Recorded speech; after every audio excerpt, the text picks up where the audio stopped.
السلام عليكم، ازيكم حبايبي؟ عاملين ايه؟ يا رب دايما تكونوا بخير. النهارده ان شاء الله هننفذ مع بعض وصفة اللازانيا.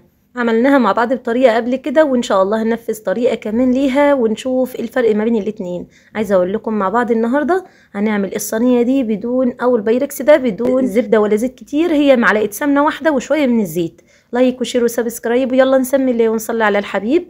اللهم صل وسلم وبارك عليك يا حبيبي يا رسول الله. وبسم الله. ومعايا في الوك او الطاسه اللي هستخدمها وتكون سخنه جدا، هنزل فيها بمعلقتين 3 من الزيت، يعني شويه من الزيت كده، حوالي ربع كوبايه، وهو ده الزيت اللي هنستخدمه في الوصفه كلها. معايا هنا 600 جرام من اللحمه المفرومه. عايزه اقول لكم طبعا تقدري تستخدمي نص كيلو 500 جرام، لكن انا كان عندي الكميه دي على بعضها فاستخدمتها. لازم ننزل اللحمه في الزيت وهو يكون سخن علشان تاخد الصدمه، ما تفقدش اي سوائل منها وتفضل معانا جوسي وجميله خالص. مجرد ما اللحمه تغير لونها معانا بالشكل ده، خلاص هبدا ان انا انزل عليها ببصلايه كبيره حجمه كبير.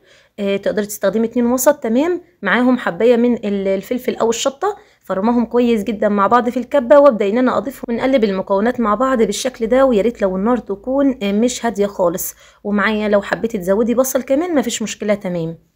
معايا هنا حبايه من الفلفل الاصفر والاحمر، يعني استخدمت نص حبايه من كل واحده وقطعتهم قطع صغيره، وبضيفهم بتضيف قيمه غذائيه عاليه جدا. معايا كمان جزرايه مبشوره. الصوص بتاع اللازانيا او الحشوه بتاعتها شبيهه جدا بصوص البولونيز اللي عملناه سوا مع بعض قبل كده. معايا معلقه كبيره مليانه هرميه من صلصه الطماطم، او تقدري تستخدمي الاكياس لو متوفره عندك، استخدمي كيس وقلبيه بالشكل ده، بتعزز معانا اللون. والصوص زي ما قلنا صوص زي صوص المكرونه البولونيز، فبيبقى عايزين يكون لونه احمر ويبقى واضح معانا. هنا يعني الحشوه بتاعته مختلفه عن البشاميل، المكرونه بالبشاميل او الجلاش او الحاجات دي خالص. ضفت معايا هنا حوالي كوبايه من الطماطم، يعني حوالي 6 حبات من الطماطم، ومصفياهم كويس جدا. للإضافات بتاعتي من التوابل، معلقة ونص صغيرة من الملح وعلى حسب الرغبة، نص معلقة من الفلفل الأسمر، ومعلقة من البهارات 7 بهارات أو بهار اللحمة، وكان عندي شوية من ال11 بهار ضفتهم. معلقة صغيرة من السكر معادلة الحموضة كده مع الطماطم، ومعلقة من البابريكا تعزز معانا اللون أكتر، وكمان نكهتها جميلة جدا. بقلب بقى واغطيها واسيبها على نار هادية. سيبيها على نار هادية بقى تستوي براحتها خالص. وهنا هننفذ مع بعض البشاميل، وفي حله كده هضيف لترين من اللبن الحليب. هنا بوريكم ان هو لبن حليب بلدي بخيره، يعني فيه الخير كده وتمام. لو اللبن بتاعك مش فيه خير كتير، ضيفي له قطعه من القشطه بتعزز معانا الطعم والنكهه بتاعه البشاميل. هنا هستخدم معاكم اكياس كنور من البشاميل، استخدمت كيسين، لكل كيس بستخدم لتر، ولو احتاجنا حسينا ان القوام يعني خفيف جدا بنحتاج نضيف مثلا معلقه كمان، مفيش مشكله تمام. بقلبهم كويس جدا، وده كله على البارد، مش بنكون مشغلين النار خالص.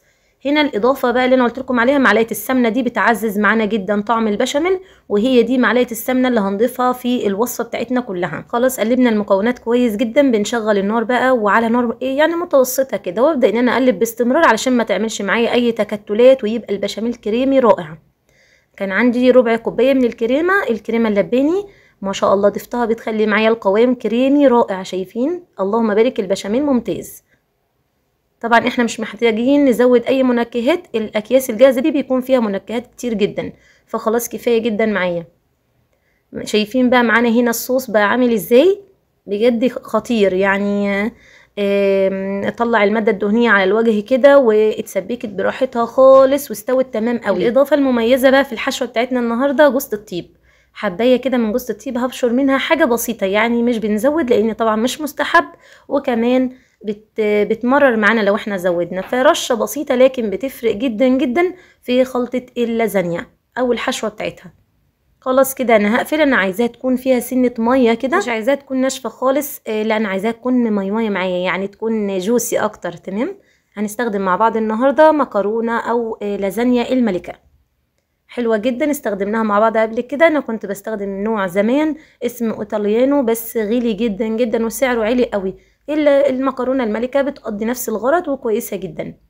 البايركس معايا ودهناه بالماده الدهنيه سواء زبده او زيت اللي انت حباه، وهبدا ان انا انزل بكبشه او كبشتين من البشاميل واوزعهم بالشكل ده. لو انت حابه تضيفي في القاع من الحشوه تمام، يعني معاكي الاختيار ان انت تضيفي من الحشوه او من البشاميل، الاتنين معاكي، استخدمي اللي انت حباه. وابدا ان انا اضيف شرايح اللازانيا. طبعا اللازانيا هنا مش مستوية، يعني احنا مستخدمينها شرايح نية زي ما شايفين. لو انت بتستخدمي البايركس بتاعك مربع او مستطيل متساوي هيكون افضل معاكي، مش هتحتاجي تكسري وتحطي حتت والكلام ده كله، هيبقى مظبوط معاكي. لكن انا عندي علشان في شوية تضليعات كده في البايركس فمش بيطلع معايا مظبوط، علشان كده ببدأ ان انا احط قطع من اللازانيا. وهقول لكم على طريقة وفكرة حلوة جدا هنعملها واحنا شغالين مع بعض. لازم ان احنا بقى فوق كل قطع اللازانيا نضيف من البشاميل والخلطة كويس جدا، وده اللي هيسوي معانا اللازانيا او الشرايح. طبعا لو احنا مسويينها بتكون بتستوي في ميه مغليه لمده دقيقتين، فبتبقى يعتبر مستويه كويس جدا، فمش بنحتاج ان احنا نضيف لها بشاميل كتير او كده. لا احنا هنا بنستخدم اللازانيا او الشرايح نيه، فلازم ان احنا نضيف لها كميه محترمه من البشاميل والصوص، لان ده اللي هيسوي معانا اللازانيا ويخليها مظبوطه جدا. يعني في اختلاف بين اللازانيا المسلوقه واللي مش مسلوقه. وبعمل طبقات متساويه زي ما شايفين مع بعض، طبقه من اللازانيا، طبقه من البشاميل، وعليها طبقه من الخلطه او اللحمه المفرومه زي ما شايفين مع بعض، ورشه من الجبنه الموتزاريلا على الخلطه كده، حلوه جدا بالطعم معانا، وده طبعا اختياري على حسب ما انت محبه. شرايح من اللازانيا او علبه اللازانيا مش غاليه خالص يا بنات، سعرها اقتصادي وجميل جدا، تقريبا بحاجه و20 جنيه، فهي سعرها حلو خالص. شوفوا بقى معايا انا هنا بدات ان انا اقطع من الاجزاء او من الشرايح اللي انا هحطها على الاحرف، بقطع جزء صغير من فوق ومن تحت، وابدا ان انا احطها، بتبقى مظبوطه وحلوه جدا معايا.